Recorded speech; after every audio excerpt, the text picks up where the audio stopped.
est-ce que tu es là? Oui, je suis bien là. Je suis à Alexandrie, en Égypte. Magnifique. Alors, juste un petit mot, 4 secondes. On m'a parlé de toi, c'est Fred Ronald qui m'a parlé de toi il n'y a pas longtemps, en me disant qu'il faut absolument que tu rencontres ce type.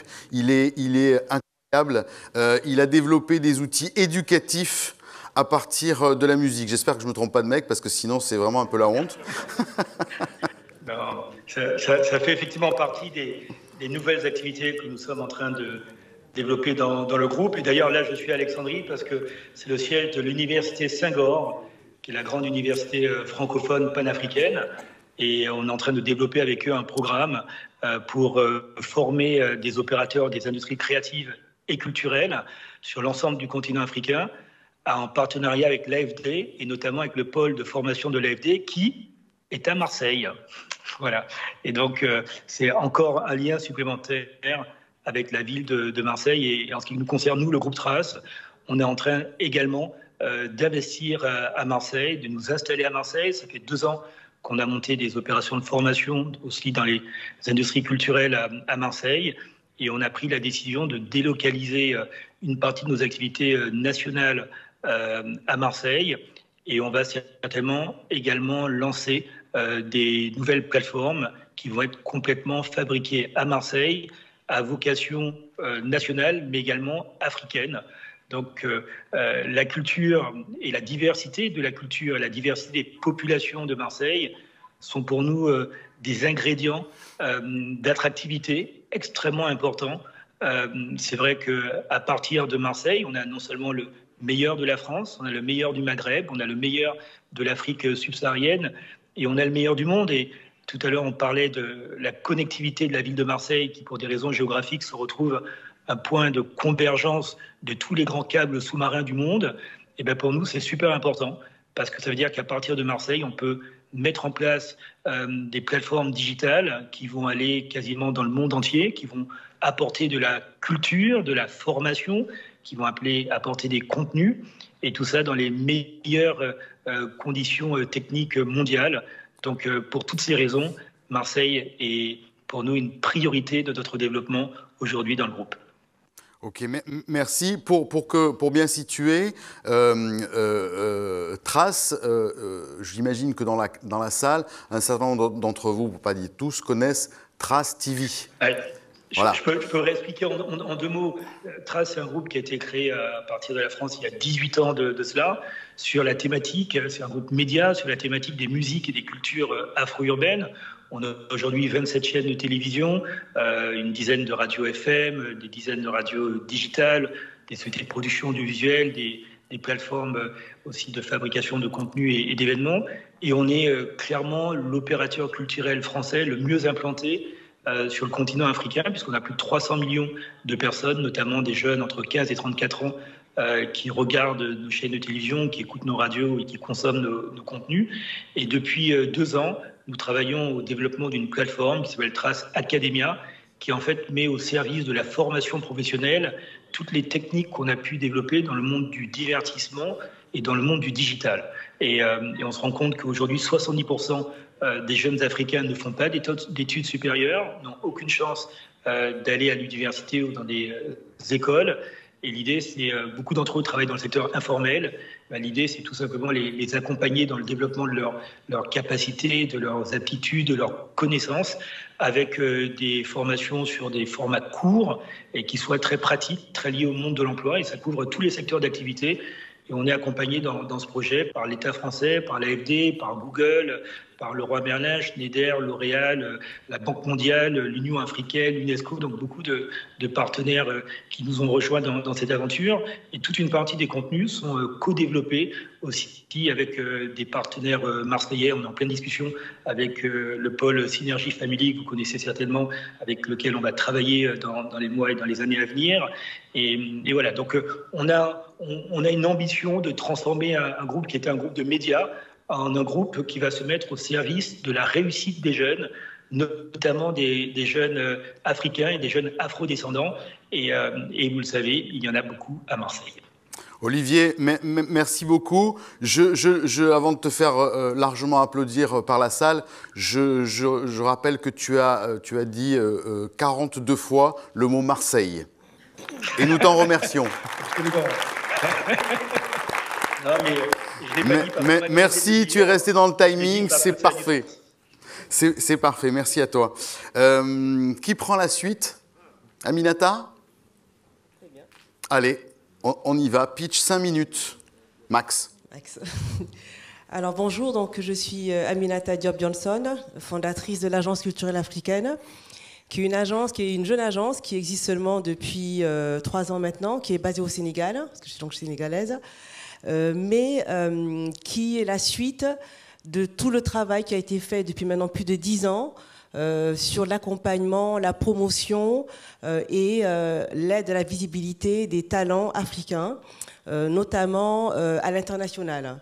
Alors, comment cette agence est née? Je ne me suis pas levée un beau matin en me disant super, je vais créer une agence pour accompagner la culture. C'est tout un concours de circonstances qui a fait que je suis devenue entrepreneur par hasard, je le dis toujours, et notamment dans le domaine de la culture, après avoir, depuis maintenant 10 ans, accompagner les pays africains à avoir de la visibilité au niveau de toute la richesse créative et culturelle qu'ils ont sur le plan international, en commençant d'abord par le Congo-Brazzaville, puis avec la Côte d'Ivoire qui a été le pays chef de file, puis après il y a eu le Sénégal, il y a eu dernièrement la RDC au Festival de Cannes. Alors, c'est quoi la raison d'être de Dakar? C'est, comme je l'ai dit, d'accompagner et d'aider les jeunes, d'aider les talents dans tous les domaines de la culture à pouvoir s'exprimer sur une plateforme visible. Et c'est vrai que la France, est un passage obligé. Les 2 événements sur lesquels nous avons commencé à organiser des pavillons, c'est d'abord au niveau du Salon du Livre de Paris, et puis après, dernièrement, depuis 3 ans maintenant, sur le Festival de Cannes. Là, on vient de finir, il y a 2 mois, un pavillon africain, c'est la 3e édition, mais la différence, c'est qu'elle a été parrainée par le pays président en exercice de l'Union africaine, qui est donc la RDC, et puis parrainé également par l'Union africaine qui, pour la première fois, s'est déplacée et venue à Cannes pour rencontrer les cinéastes, les jeunes réalisateurs, tous les professionnels du cinéma africain et confirmer leur soutien. Alors, quelle est l'ambition maintenant de ACA par rapport à Marseille? Parce que je suis marseillaise depuis maintenant, on va dire, de 1 an, toute jeune marseillaise. Après avoir vécu pendant 35 ans à Paris, j'avais jamais mis le pied à Marseille. Voilà. C'est pas grave, on t'en veut pas. Mais là, je me rattrape en ce moment. Et on t'accueille avec plaisir. Voilà. Donc là, effectivement, c'est de dire que Marseille est plus proche de l'Afrique que Paris, et que tous ces jeunes que j'invite à venir sur des événements ici en France peuvent passer d'abord par Marseille, que ce soit un passage obligé, qu'ils puissent y faire des rencontres, créer des liens. Je suis en train d'y réfléchir, c'est tout jeune, mais en tous les cas, je me suis rendu compte que c'était un passage obligé. Ça m'inspire énormément. Et les rencontres que j'ai pu faire ici, grâce à notre consul général du Sénégal, une des premières rencontres, c'est avec Antoine Vialet, que je remercie énormément. Puis après, j'ai rencontré d'autres personnes. Et toutes ces rencontres m'ont vraiment inspiré. Et j'ai des choses en tête que j'aurai l'occasion, j'espère, de présenter lors d'un prochain événement. En tout cas, c'est bien parti. Merci beaucoup, Aminata. Merci beaucoup. Antoine, ne trouve pas qu'il est magnétique, ce type? Non, Antoine Vialet. Ça, c'est Alban. Je confirme. Voilà. C'était pas prévu, mais c'est mon poteau.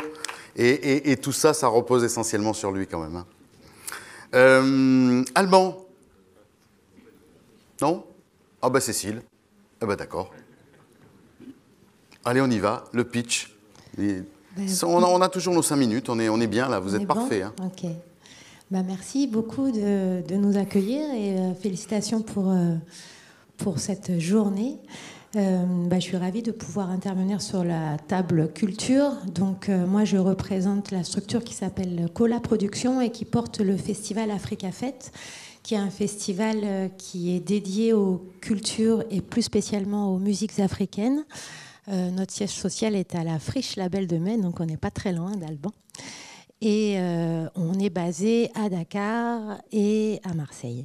Rapidement, donc Africa Fête est un festival à la base qui a été fondé par Mamadou Konté en 78, donc il y a plus de 40 ans, pour dénoncer la condition des travailleurs immigrés en France.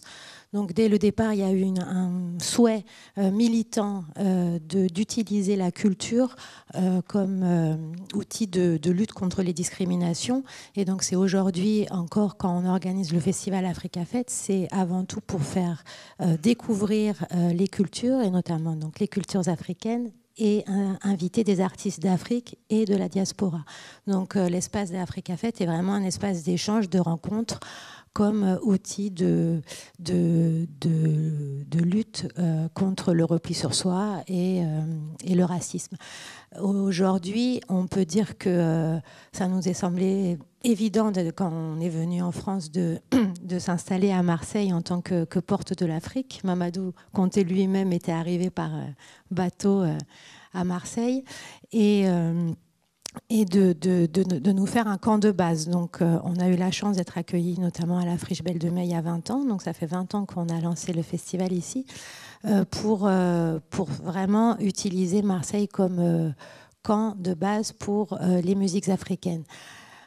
En Afrique, toutes les conditions numériques, on va dire, sont là pour développer une carrière artistique, mais il y a toujours l'envie, l'espoir de venir en Europe pour parfaire sa carrière, et on a toujours l'impression qu'il faut absolument venir en Occident pour avoir une grande carrière internationale.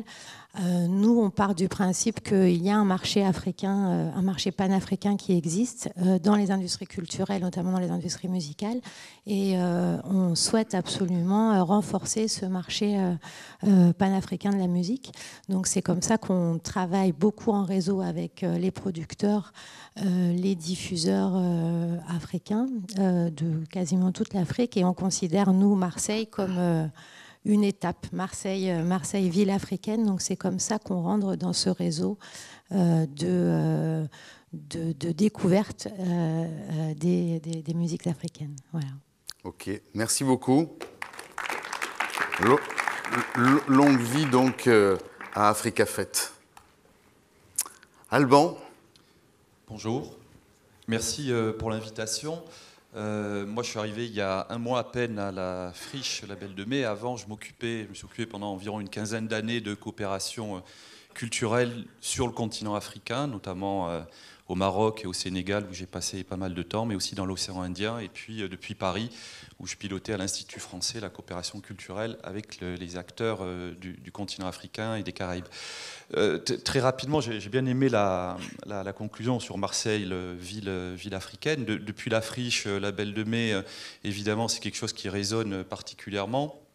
On a envie de faire de cet endroit qu'on appelle un tiers-lieu, un quartier culturel, enfin qui est beaucoup plus que ça à mes yeux et aux yeux de tous les gens qui l'habitent et qui l'ont fait vivre, une véritable plateforme de coopération culturelle avec le continent africain. Le patron de Trace, c'est là où Chaise parlait tout à l'heure des relations avec l'AFD, notamment avec le campus AFD à Marseille. C'est une perspective que nous commençons également aussi à évoquer avec eux, celle de collaborer pour faire de la Friche et de Marseille au sens large une sorte de carrefour de coopération avec les opérateurs des industries culturelles du continent africain. Marseille recèle un certain nombre et de très nombreuses compétences dans le domaine de la formation pour les industries culturelles. Je crois qu'il y a là matière à développer les échanges avec le continent de façon exponentielle. Vous dire également très rapidement que j'ai été assez touché par tout ce que j'ai entendu ce matin, notamment sur les questions d'humilité. Je crois qu'il y a d'autres mots aussi qui sont à l'œuvre dans la relation avec les acteurs du continent, c'est les mots de réciprocité. les mots d'horizontalité dans la relation, mais aussi, je crois, en ce qui nous concerne, nous, à la Friche, la question de l'hospitalité, de voir comment on favorise la circulation des acteurs, qu'ils soient culturels, artistes ou autres. Et j'ai en tête, par exemple, l'exemple du très beau soutien assez expérimental, je trouve, qu'apporte la compagnie fruitière à un de nos résidents, FREM, qui est un centre d'art contemporain, et qui permet à des artistes du continent et à des artistes de Marseille et de la région de travailler ici et sur les pays et dans les pays où est implantée la compagnie fruitière, au sein même des usines, donc de façon assez originale d'arriver à mêler la culture et l'industrie. De façon très concrète aussi, et pour rebondir sur ce qui a été dit sur la diaspora, dans mes précédentes fonctions, on a beaucoup travaillé sur le sujet, notamment en lien avec l'AFD d'ailleurs, sur le rôle important que jouent les nouvelles générations de la diaspora aujourd'hui dans les relations avec le continent, cette nouvelle approche, vous le disiez très bien tout à l'heure, Mariem, je crois, qu'il faut vraiment s'appuyer sur ces diasporas, sur ces nouvelles générations de la diaspora pour faciliter les relations, fut-elles commerciales, industrielles ou culturelles, avec le continent. Enfin, pour un dernier mot, peut-être pour dire que, peut-être de façon très concrète, il y aurait matière ici, à l'échelle qui nous occupe aujourd'hui, celle de la région, de réfléchir peut-être à un fonds de dotation qui pourrait être abondé de façon collective pour travailler justement à l'amplification et au développement de relations culturelles entre la région et les pays les plus en échange et les plus en commerce au sens large du terme avec la région, avec la ville de Marseille, ville de Marseille que je connais depuis longtemps, même si je n'y habite que depuis un mois, et pour faire la référence avec Dakar, qui avait les parallèles entre Dakar et Marseille qui ont été évoqués tout à l'heure. Moi, c'est avec la ville de Rio que j'ai fait des parallèles avec Marseille. Quand j'ai quitté Rio, je suis arrivé pour la première fois à Marseille, j'ai trouvé tellement de correspondances que je suis tombé amoureux de cette ville. Et je suis très heureux aujourd'hui de la rejoindre et de l'accompagner, en tout cas à ma mesure et à celle de la Friche, dans cette réflexion sur sa place au sein du continent et au cœur même de la Méditerranée. Voilà, je crois que j'ai même pas écoulé mon temps imparti. Ouais, c'est magnifique. Merci Alban. Deux choses. La première, on constate en fait que la culture est un vrai liant, peut-être un des liants les plus forts qui soit. Donc continuez, poursuivez comme ça et on fera au mieux pour vous accompagner.